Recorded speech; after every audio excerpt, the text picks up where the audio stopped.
tardes a todos. Vamos a empezar la rueda de prensa.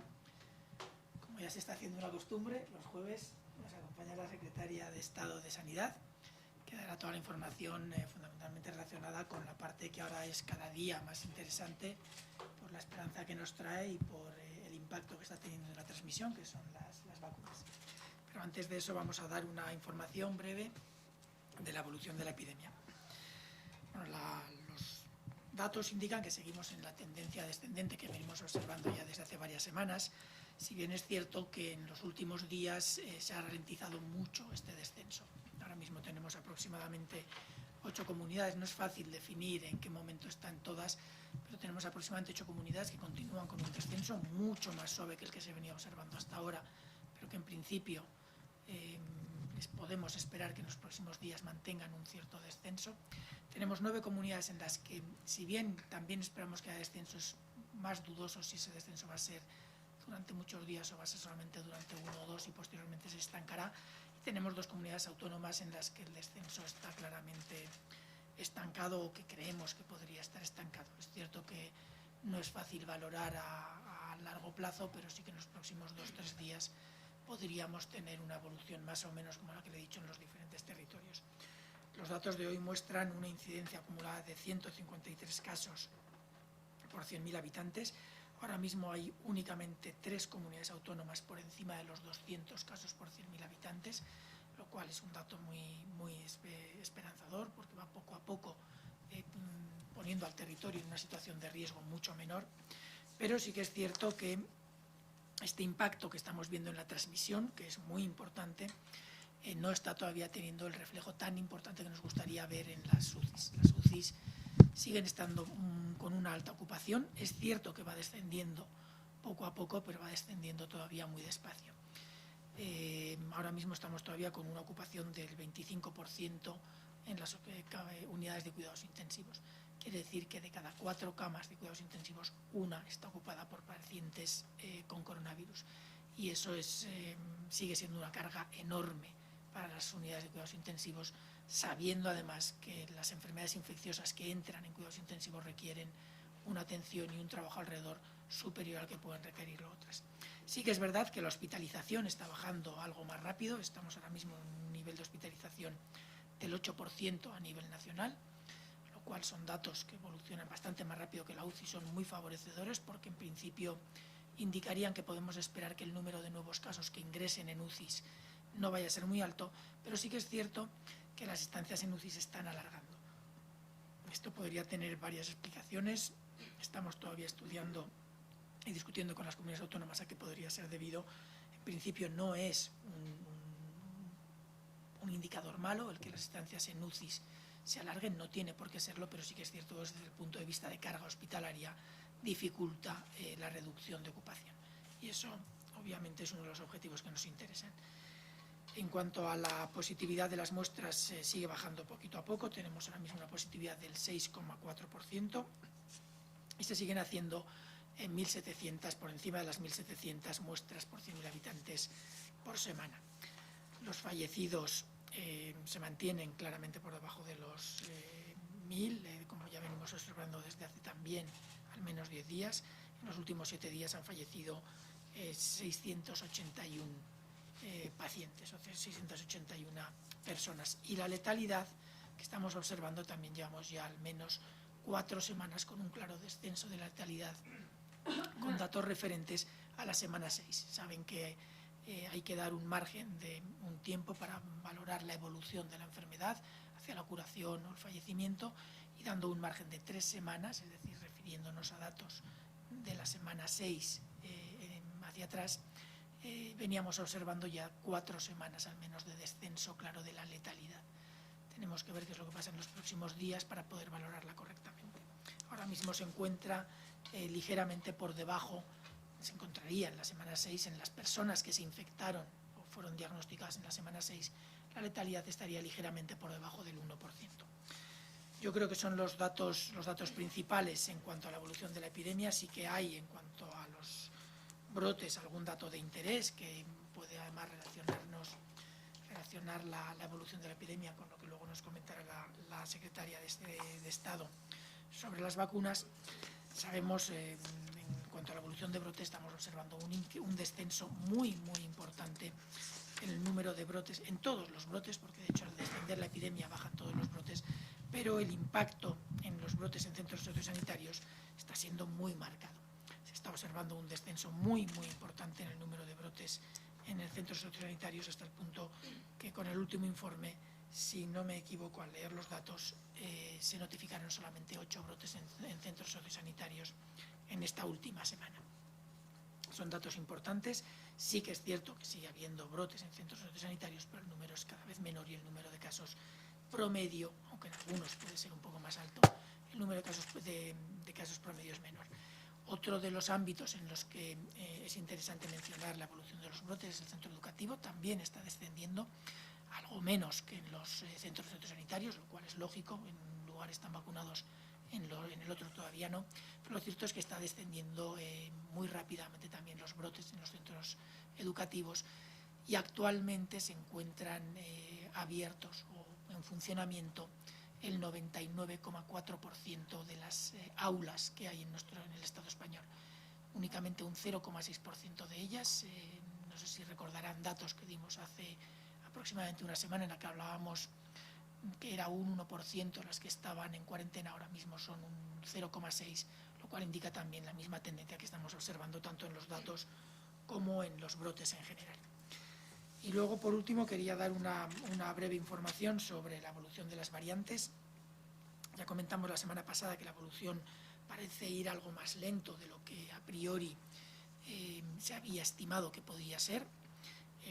Esperábamos que ya para estas fechas tuviéramos una presencia de alrededor del 50% de los casos fueran por variante británica en nuestro territorio. Lo cierto es que no hemos llegado a esa cifra, estamos todavía por debajo. Es verdad que hay mucha variabilidad entre territorios, hay territorios que están ahora mismo alrededor del 70-80% incluso, pero hay territorios que están todavía por debajo del 10%. En este sentido, además, está mejorando mucho nuestra capacidad de detección y de información. Creo que fue ayer, el martes, creo recordar que fue el martes, tuvimos una reunión con todos los laboratorios que forman la red que está haciendo la secuenciación de las variantes de los virus del coronavirus en nuestro país, en el que poco a poco vamos mejorando la capacidad de coordinación y aumentando la capacidad de secuenciar virus que se identifiquen entre los pacientes.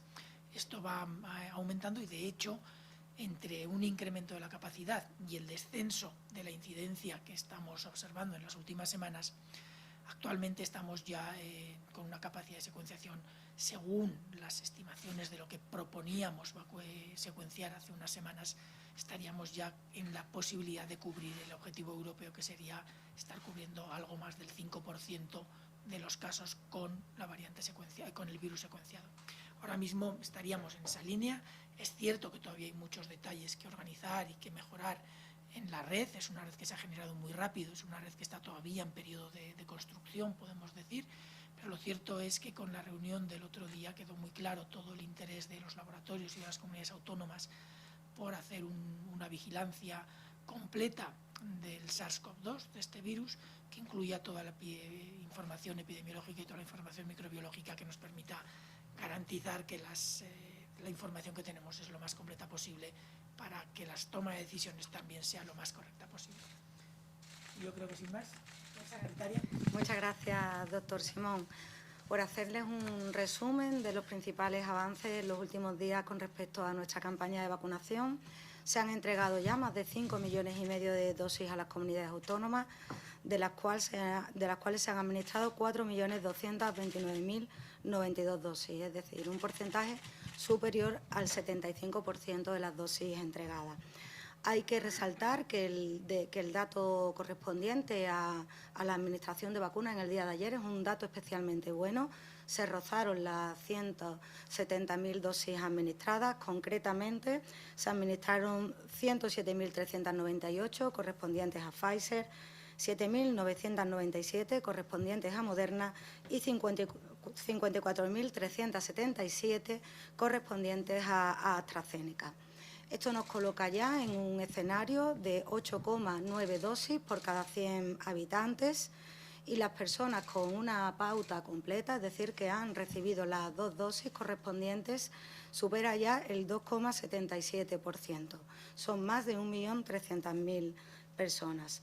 Comentarle y resaltar un poco al hilo de que lo que el doctor Simón comentaba de cómo se comienza a ver la efectividad de la vacuna en las residencias, que ayer se publicaron los datos correspondientes a la cobertura en las personas mayores institucionalizadas, que la cobertura que se ha alcanzado de media a nivel nacional con al menos una dosis supera el 96%, y el 85%, algo más del 85% de las personas residentes en este tipo de centros, de instituciones, han recibido ya la pauta completa de vacunación.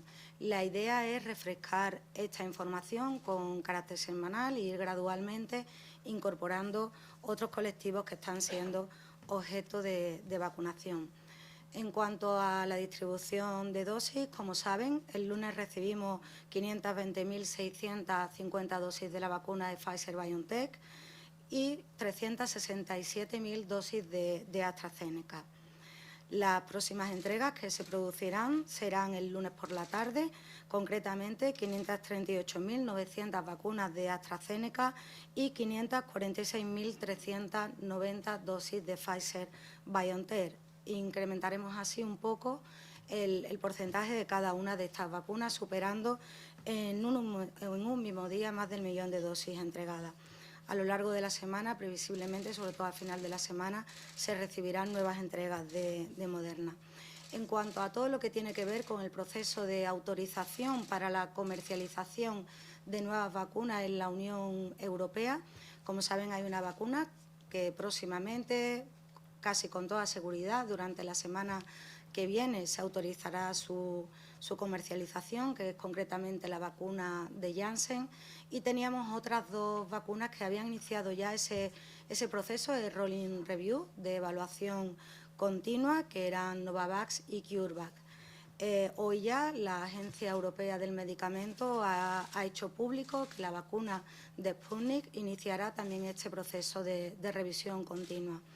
Un proceso que quizás se alargue más, porque al no tener plantas de producción dentro de la Unión Europea, pues tendrán que desplazarse las autoridades de la Agencia Española del Medicamento, entre otras cosas, a comprobar y inspeccionar todos los procesos de producción de sus plantas.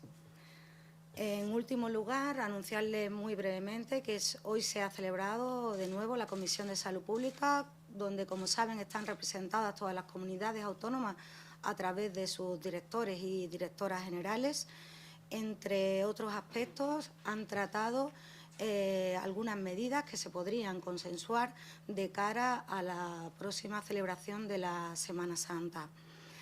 Ha habido un debate en el que se ha alcanzado un interesante nivel de consenso.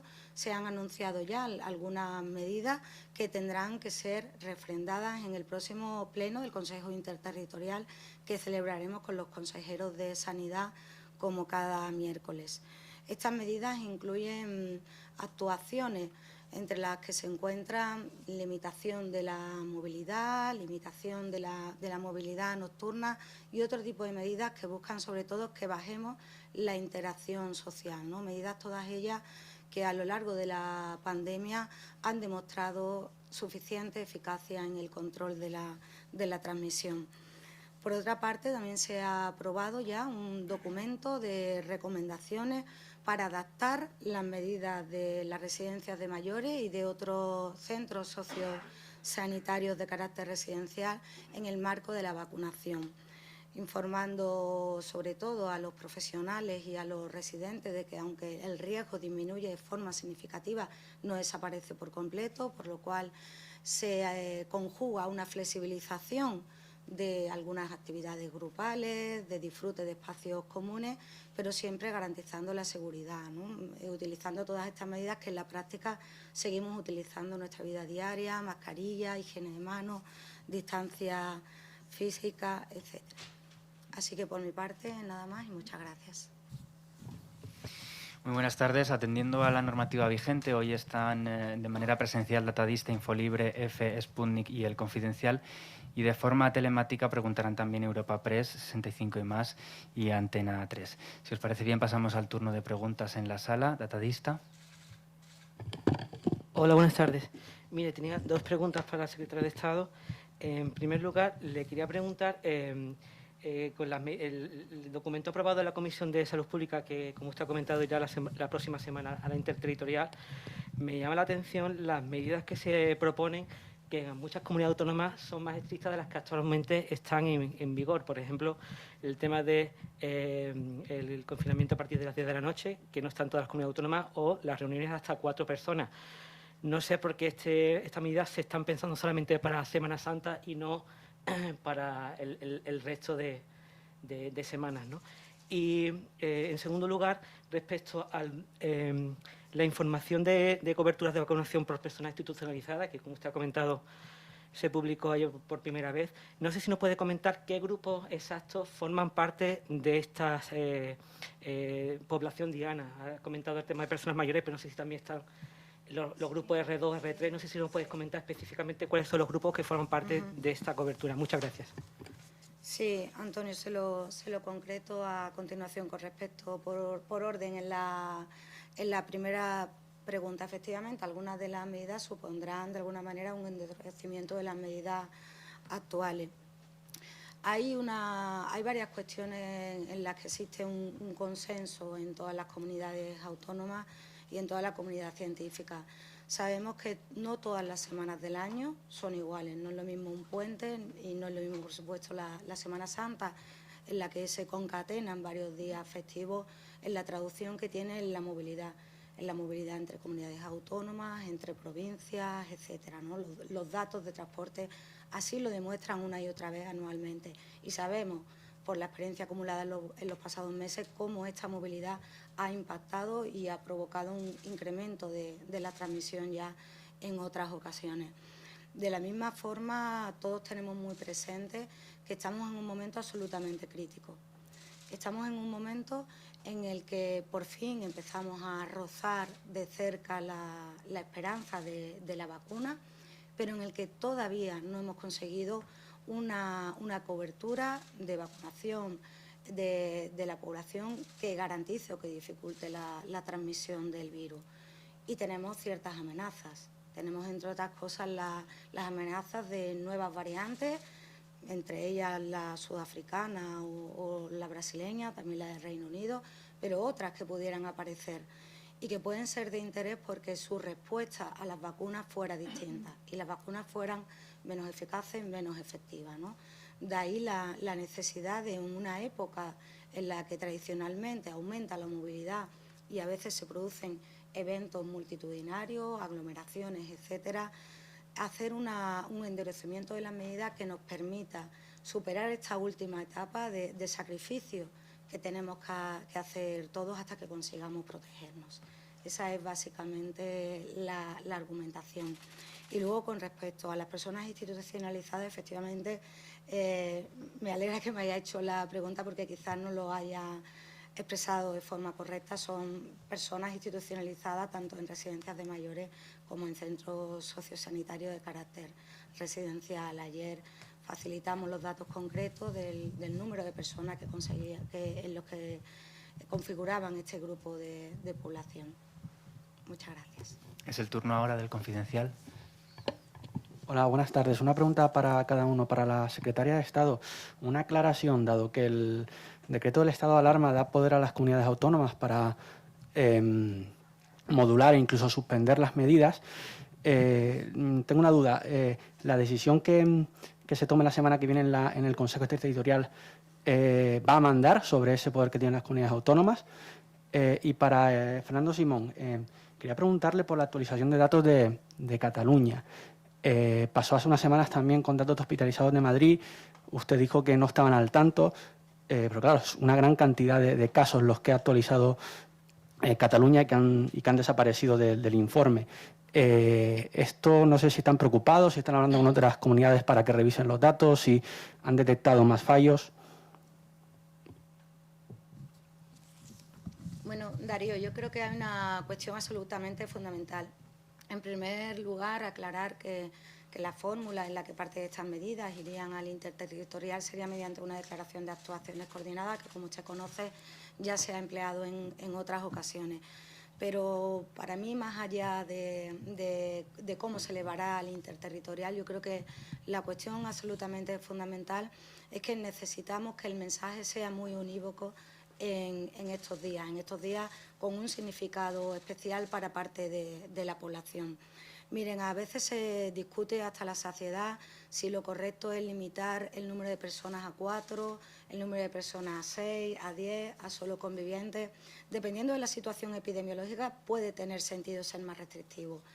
Pero hay otros mensajes que quizás hemos sido, si me lo permiten, más torpes a la hora de transmitir, que tienen que ver con conceptos más fundamentales, que es que tenemos que reducir nuestros contactos sociales.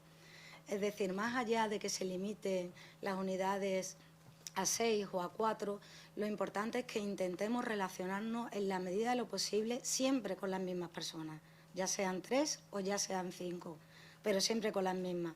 Y que estos días no se conviertan de alguna manera en una ruptura de lo que debe ser nuestra burbuja, ¿no? Nuestro grupo de convivencia estable, que son los convivientes, en ocasiones también nuestros compañeros de trabajo.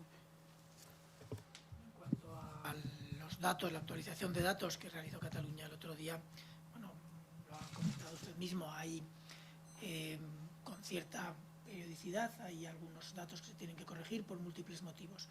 Uno de ellos es que las fichas de notificación, la información que se recoge de cada uno de los pacientes, va cambiando según las informaciones de interés que van surgiendo. Ahora mismo se ha incluido dentro del sistema de notificación, recientemente, toda la información relacionada con las variantes que pueden estar o no infectando a estos pacientes.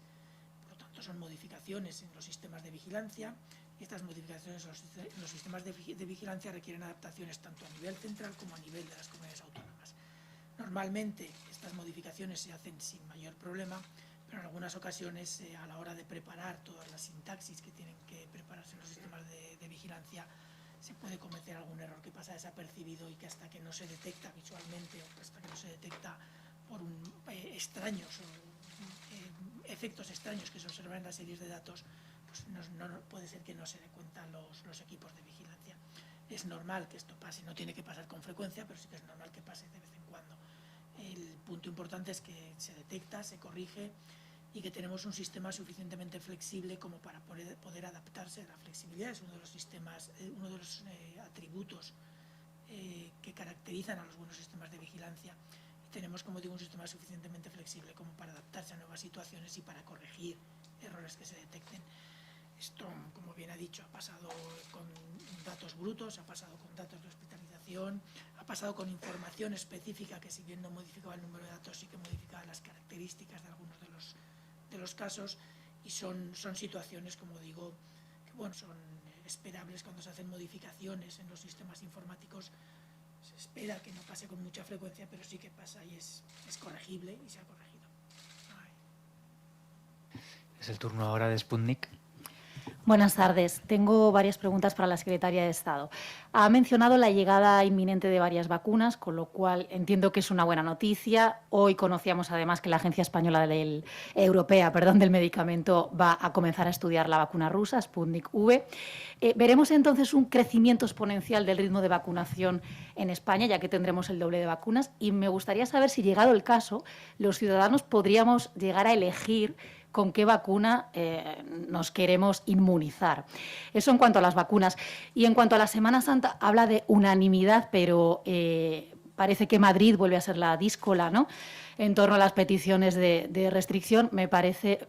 Bueno, quería saber cuál es su opinión al respecto, y también quería preguntarle si se han planteado que podamos ver a ciudadanos con movilidad libre en periodos vacacionales, porque están vacunados, y los que no. De cara al verano, no sé, por ejemplo, si llegado el caso que tuviéramos un pasaporte de vacunación, que se está hablando mucho de eso, si podríamos ver a españoles veraneando y españoles no, con lo cual no sé qué consecuencias podría tener eso para la psicología. Y hablando de psicología en España también, quería preguntarle por los datos que ha sacado hoy el CIS, que son muy interesantes porque hablan de que la ansiedad se ha duplicado en el país y quería preguntarle si esto no puede ser una nueva pandemia después de que superemos el coronavirus, porque los datos son bastante preocupantes y no sé si les ha pillado de imprevisto, porque son casos casi invisibilizados, ¿no? No sé si hay cierto estigma o cierto tabú, pero no sé si se lo habían planteado o lo habían previsto. Me parece importante. Gracias. Muchas gracias. Voy a intentar que no se me olvide ninguna de las preguntas. Sí, perdón por la saturación de preguntas. Han sido más de dos, ¿no? La primera de ellas tenía que ver con si se espera las que vacunas, en los sí. próximos meses incremente el ritmo al que recibimos la vacuna y, por tanto, podamos aumentar el ritmo de vacunación. Y la respuesta es que sí. Desde el principio, tal y como habíamos expresado en bastantes ocasiones, explicamos que el primer trimestre se iba a caracterizar por una tremenda complejidad en cuanto a los grupos a los que había que acceder, centros sociosanitarios, grandes dependientes que están en domicilio. Todo eso complica el proceso de vacunación y la complicación, además, añadida es que recibiríamos pocas dosis en comparación con las dosis que están previstas recibir a partir del segundo trimestre, donde efectivamente ahora ya caminamos a una mayor estabilización y crecimiento gradual, pero ese crecimiento será bastante mayor a partir del mes de abril. Y ahí nos enfrentaremos al segundo gran reto, ¿no? Que es cómo hacer una planificación táctica que nos permita acoplar el ritmo de recepción de las vacunas con los planes operativos de las comunidades autónomas para conseguir el porcentaje de vacunación del 70% durante el verano. Precisamente ese objetivo de conseguir el 70% de la población vacunada lo antes posible es el objetivo que no le da sentido a que cada uno elija con qué vacuna se debe vacunar, porque no podríamos estar esperando meses y meses y meses. Hay que hacer un trabajo tremendo. Las vacunas, como usted sabe, las que tenemos autorizadas hasta ahora y las que vendrán de futuro, la separación entre las dos dosis, en las que van en pauta vacunal de 2 dosis, no es la misma y todo eso requiere un ajuste y unos cálculos, ¿no? Y además de la complicación logística, etcétera. Luego, yo creo que el objetivo que todos tenemos que compartir como sociedad es mirar la vacuna no solo como el beneficio individual, sino como el beneficio colectivo. Y no habrá beneficio colectivo mientras que no tengamos un porcentaje elevado de la población vacunada, y eso es lo que tenemos que perseguir todos. Con respecto a la Comunidad de Madrid, yo no asisto a las comisiones de salud pública porque asisten otras personas del Ministerio, la directora general, los directores generales de la comunidad autónoma, pero sí, por lo que me han podido comentar los compañeros que estaban presentes, ha habido algunos puntos que se han votado por unanimidad, en otros unas comunidades estaban más de acuerdo, menos de acuerdo, se abstenían todas. Han manifestado distintas opiniones, pero desde luego le puedo garantizar que no me han resaltado en concreto nada de la Comunidad de Madrid. En cuanto a la movilidad y a las vacaciones, tal y como comentamos la semana pasada, se sigue trabajando y se sigue avanzando en un certificado que sea interoperable de entrada con el resto de países europeos. Se ha avanzado mucho ya en la definición de cuáles deben ser los contenidos mínimos, ¿no?, de este certificado. Queda por delante todavía bastante trabajo técnico, bastante trabajo de desarrollo, no solo tecnológico, sino también desde el punto de vista de la base legal, etcétera, a nivel tanto de la Unión Europea como de nuestro país. Entiendo que partimos de una posición de bastante privilegio, porque sí que tenemos ya un registro estatal de vacunación, igual que durante la pandemia se han desarrollado otros sistemas de información que también pueden tener importancia, como nuestro sistema de SERLAB para las pruebas de laboratorio, o como el Spanish Travel Health, ¿no?, que es lo que nos permite medir con el código QR la información en el aeropuerto, ¿no? Yo creo que la combinación de todos los sistemas nos coloca en una buena situación de partida, pero todavía queda mucho trabajo por delante. Esto, tal y como resaltaba la semana pasada, debe ser un elemento facilitador, no un elemento que que impida los viajes, y esa es la filosofía bajo la que se está planteando. Y luego, por último, en cuanto a las estrategias de salud mental, yo creo que desde los comienzos de la pandemia, cuando estuvimos en aquella primera ola, ya se hacían representaciones gráficas del resto de las olas que venían detrás, ¿no? Y al ritmo que venían. Y sin ninguna duda, una de las consecuencias más claras de la situación que hemos vivido en cuanto a confinamiento, a generación de incertidumbre, de temor y de miedo en determinados grupos de población, iba a tener consecuencias en la salud mental. Sí le quería decir que precisamente por eso una de las prioridades que se ha marcado este Ministerio durante este año es avanzar lo antes posible en la actualización de la estrategia de salud mental. Es el turno ahora de Infolibre. Hola, ¿qué tal? Soy Javier Martínez de Infolibre. Yo tenía dos preguntas para el doctor Simón. La primera es si los datos que ha comentado, el descenso del ritmo de bajada junto a otros datos que se manejen, puede prever o se permite prever que la incidencia a nivel global, 14 días en total de España, pueda subir o se espera una estabilización. No sé si podemos prever ya una meseta o una vuelta a la subida, como también varias comunidades han relajado las restricciones o sabemos que tiene un impacto, etcétera.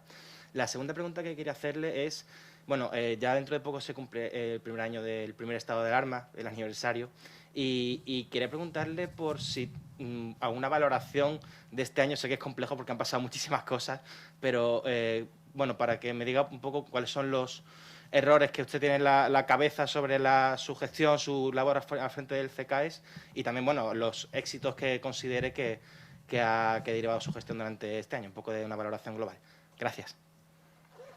Bueno, sobre lo primero, la incidencia acumulada 14 días, ahora mismo estamos todavía descendiendo, pero es verdad que estamos descendiendo muy despacito ya, con variabilidad entre las comunidades autónomas. Las hay que en principio todavía deberían de seguir descendiendo por los datos que tenemos en los próximos días, las hay que deberían, pero generan bastantes más dudas, y hay un par de comunidades autónomas que probablemente están estancadas ahora mismo, incluso alguna podría estar subiendo. Es difícil de predecir mucho más allá cuando se está en los momentos de inflexión. Cuando estamos llegando al pico, cuando estamos llegando al valle, es difícil predecir a muy corto plazo, porque cualquier día es el día que cambia. Es mucho más sencillo cuando estás en la pendiente, sea en una dirección o en otra.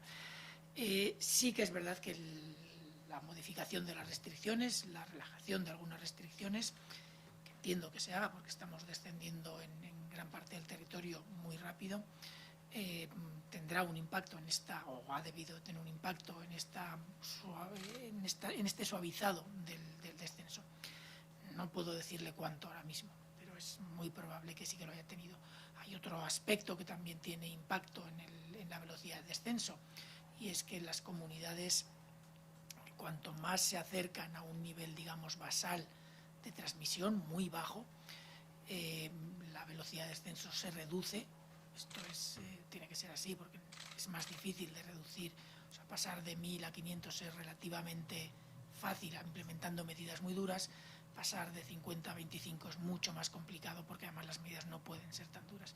Y estamos en una situación que está mezclando ahora mismo todos esos factores y que además está generando situaciones que no son iguales en todas las comunidades autónomas. Por lo tanto, es difícil de prever a muy largo plazo, pero sí que a nivel nacional podemos pensar que en los próximos 2 o 3 días siga habiendo un descenso, mucho más suave de lo observado estas semanas, pero siga habiendo un descenso, y luego habrá variabilidad entre comunidades autónomas.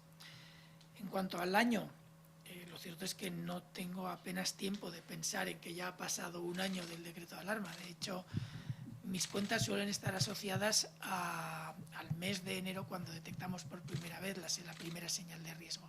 Y esto fue a principios de enero, final de diciembre. Pero sí que es verdad que es un hito en el que tendremos que pensar. Sí que valoramos constantemente las cosas que vamos haciendo.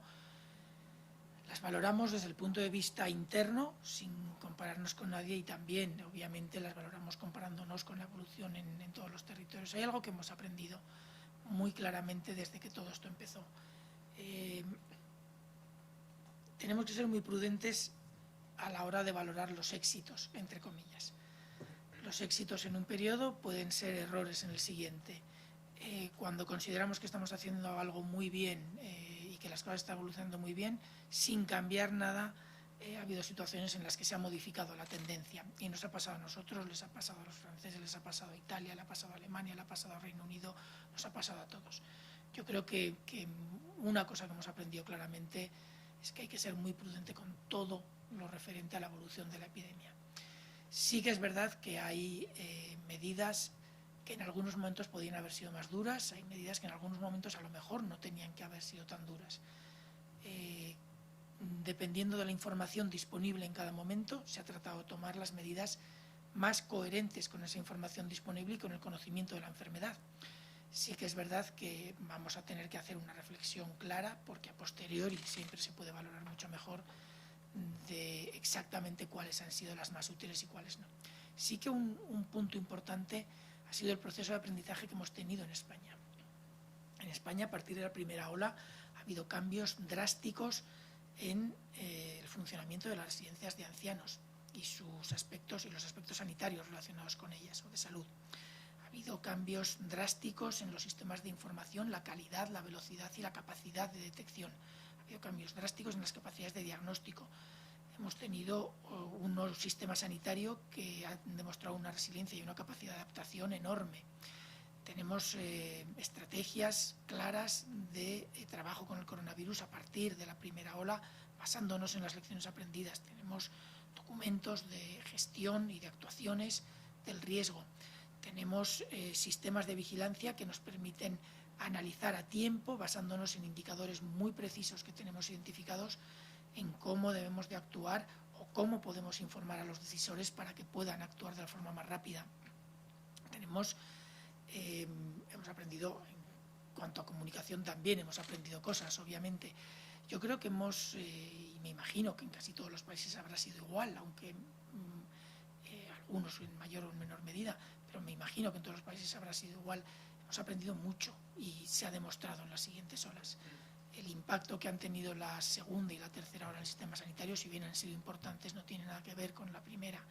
La capacidad de información sobre la evolución real de la epidemia que tenemos ahora no tiene nada que ver con la que teníamos en las primeras olas.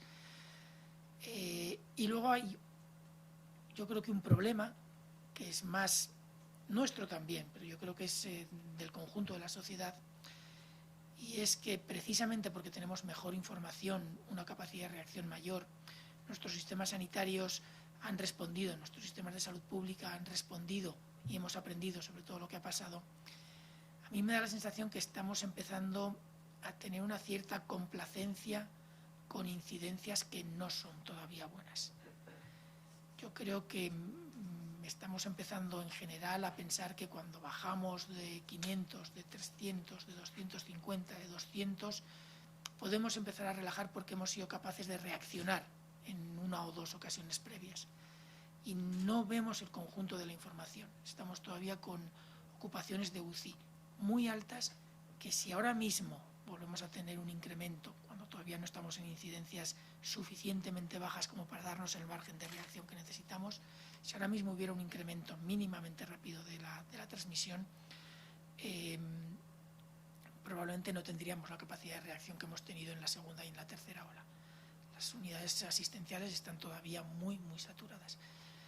Con lo cual, yo creo que hemos aprendido muchas cosas, es difícil enumerarlas todas, y obviamente ha habido cosas que no hemos hecho todo lo bien que nos hubiera gustado y incluso en algún momento hemos podido cometer errores. Tendremos tiempo de valorarlo despacio. Hay ya iniciativas para proponer evaluaciones, hay ya evaluaciones parciales que se han hecho en colaboración con instituciones internacionales, con OMS, por ejemplo, y con algunos otros grupos. Hay ya evaluaciones internas que hacemos constantemente. Somos equipos, en salud pública se tiende a ser muy crítico con lo que se hace porque es de ahí de donde se aprende y donde se mejora para las siguientes fases. Y tendemos a ser muy críticos constantemente con nosotros mismos. Otra cosa es que todo esto que hemos hecho en cuanto a aprender de lo que hemos hecho bien y de lo que hemos hecho mejor o peor, requiere ponerlo en un documento, y eso no estamos ahora mismo en una situación de poder utilizar tiempo para esto, pero llegará el momento. Es el turno de la Agencia EFE.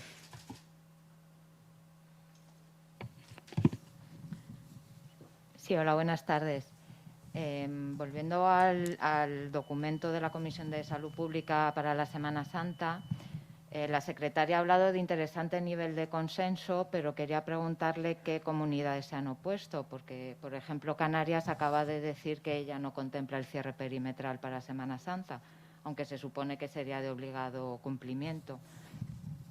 Y luego, por otra parte, ayer el consejero extremeño anunció que, además, hoy se aprobarían también los enfermos con patologías de riesgo que iban a ser priorizados en el plan y que iban a ser las personas trasplantadas, los pacientes que se someten a diálisis por enfermedades renales crónicas, pacientes oncológicos en tratamiento y pacientes inmunodeprimidos. Quería saber si pueden confirmar estos datos. Muchas gracias.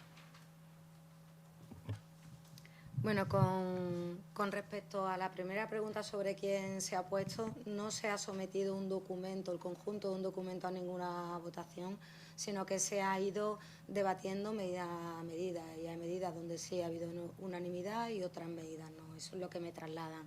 Yo creo que lo importante es volver a considerar que este documento debe ser refrendado por el Pleno del Consejo Interterritorial del Sistema Nacional de Salud, que se celebrará el próximo miércoles, donde ahí cada consejero manifestará su opinión y el sentido de su voto en caso de que no haya un consenso absoluto con el conjunto del documento.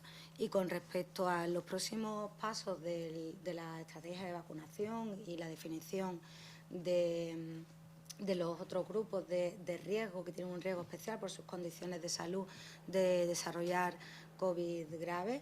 En cuanto tengamos una actualización lista para publicación, se publicará en la página web y daremos buena cuenta de ella y entraremos en todos los detalles. Muchas gracias. Pasamos ahora al turno de preguntas de forma telemática. Europa Press aludía al vicepresidente de la Comunidad de Madrid, que planteó ayer que las personas vacunadas puedan viajar libremente por España en Semana Santa, y qué opinan al respecto, y que Estados Unidos ha exigido a las aerolíneas que recojan la información de contacto de todos los pasajeros procedentes de Guinea y República Democrática del Congo por el último brote de ébola. ¿Qué opinión le merece? Bueno, ¿Cómo tú? como quieras. Bueno, yo creo que antes la secretaria ha explicado muy bien todo lo que significa la movilidad y los certificados de vacunación, etcétera. En ese sentido, yo creo que únicamente conviene recordar que el objetivo de la vacunación es cierto que va a ayudar a la movilidad, pero el objetivo de la vacunación es reducir la transmisión, reducir las hospitalizaciones, reducir los ingresados en UCI y reducir los fallecidos. Y a partir de ahí se puede empezar a plantear todo lo demás. Yo creo que, bueno, habrá que ver si está disponible, pero lo cierto es que los plazos lo hacen un poco complicado que esté disponible para Semana Santa. Es más, que tenga sentido plantearlo tan abiertamente, pero bueno, la opción está ahí y yo creo que no hay que cerrar todavía ninguna puerta. En cuanto al brote de ébola, ahora mismo hay 2 brotes de ébola en África. Hay uno en el norte de Kivu y hay uno en Guinea-Conakry. El brote del norte de Kivu es un brote por ahora pequeño, la información que hay, no recuerdo ahora mismo las cifras, me parece que eran 8 o 9 casos, si no recuerdo mal. Es un brote que se produce algo menos de un año después de haber dado por finalizado un gran brote que hubo también en el norte de Kivu, en la República Democrática del Congo, que se cerró como brote activo en verano del año pasado, me parece que fue a final de junio, primeros de julio, si no recuerdo mal. Fue uno de los brotes, el segundo brote más grande que ha habido de ébola después del brote del 2014 en el oeste de África, y se consiguió controlar, entre otras cosas, porque ahora mismo, afortunadamente, ya se dispone de una vacuna contra el ébola. Es una zona, esta de la República Democrática del Congo, que si bien tiene movilidad local y regional, lo cierto es que no tiene una gran movilidad internacional. No se suspendieron vuelos, todos los vuelos de todas partes en otros brotes, ni siquiera en aquel de la República del Congo. Ahora mismo no está planteado, pero no está propuesto de manera fuerte, pero desde luego es una opción que tendrá que valorarse. La OMS está trabajando con estos temas y cuando tengamos una opinión de la OMS pues se podrá valorar la necesidad o no de hacerlo. En cuanto al otro brote, el de Guinea-Conakry, Es un brote que, si no recuerdo mal, ahora mismo tiene identificados 17 casos. Se ha producido, se ha identificado por la misma zona en la que se inició el brote del año 2014, y en ambos, tanto en este de Guinea-Conakry, son zonas relativamente rurales y que no tienen una comunicación muy amplia con otros países, pero en ambos brotes se está ahora mismo haciendo la vacunación tal y como está establecida para los brotes de ébola, de los contactos y de los contactos de los contactos, y en principio están yendo, hay un número limitado de casos y están yendo a una velocidad de transmisión aparentemente baja. En todo caso, se está siguiendo día a día y cuando se tengan que tomar medidas se propondrán a los que tengan que tomar las decisiones. Yo simplemente comentar con respecto a la movilidad de los vacunados durante la Semana Santa, recordarle el dato que facilitábamos al principio. El 2,77% tiene la pauta completa, es decir, es un porcentaje que nos marca un buen ritmo, pero que está todavía lejos de nuestro objetivo, que es el 70% de la población. Y precisamente la mayoría de las personas que a día de hoy han completado la pauta de vacunación no se vacunaron con el principal objetivo de viajar, sino que eran personas especialmente vulnerables que podían sufrir COVID grave o que estaban especialmente expuestas como nuestro personal sanitario. 65 y más plantea a qué se puede deber el caso del brote de la residencia de Quinso de Limia, en la que todos los usuarios estaban vacunados y 7 se han infectado. Si se ha valorado poner algún límite de edad al pasaporte COVID, visto que la efectividad de las vacunas en mayores puede ser inferior, y por qué se sigue sin recomendar AstraZeneca para mayores de 55 años, y si eso no agilizaría la vacunación de los mayores. Bueno, del brote de Quinso de Limia no tenemos ahora mismo todavía los detalles. Se está investigando en la comunidad autónoma. Cuando tengamos alguna información, si es de interés, pues se comunicará. Sí que tenemos algunos otros brotes de los últimos periodos, y en este pueblo concreto de Orense se tiene información sobre el último brote de principios de enero, un brote pequeño de 8 personas. Ahora mismo no tenemos más datos para informar. En cuanto a AstraZeneca. Sí, en cuanto al uso de AstraZeneca en franjas distintas de edad, el tema es recurrente tanto en la ponencia de vacunas como en las comisiones de salud pública. Se sigue revisando a diario la evidencia también aportada por los estudios observacionales de Reino Unido, concretamente, estudios que todavía no han pasado la revisión por pares. Y, como les indicaba la semana pasada, es una cuestión siempre y de forma permanente puesta sobre la mesa para que en el momento que los técnicos consideren que hay un nivel de evidencia adecuado, cambiar la decisión si se demuestra que se puede cambiar. Finalmente, Antena 3 pregunta en relación a la Semana Santa si los extranjeros que quieran venir a pasar unos días a España podrán hacerlo, si pueden viajar por España, por las comunidades autónomas, si habrá excepcionalidad con las Islas de Baleares y Canarias para bajar a ellas en Semana Santa, y si se mantiene la recomendación a los estudiantes de no viajar a sus casas en Semana Santa y que se queden donde están. Bueno, en cuanto a la primera parte, va a depender mucho de lo que... Bueno, prácticamente todas las preguntas van dirigidas al documento que se tendrá que discutir y aprobar con las modificaciones que consideren los consejeros en el próximo Consejo Interterritorial. Yo creo que ahora mismo hay una serie de restricciones para los viajes que tienen una razón de ser muy clara, que en general están asociadas primero a la transmisión que pueda haber o no en los diferentes países y luego a la presencia o no de variantes o presencia mayoritaria o no de diferentes variantes de riesgo en estos diferentes países.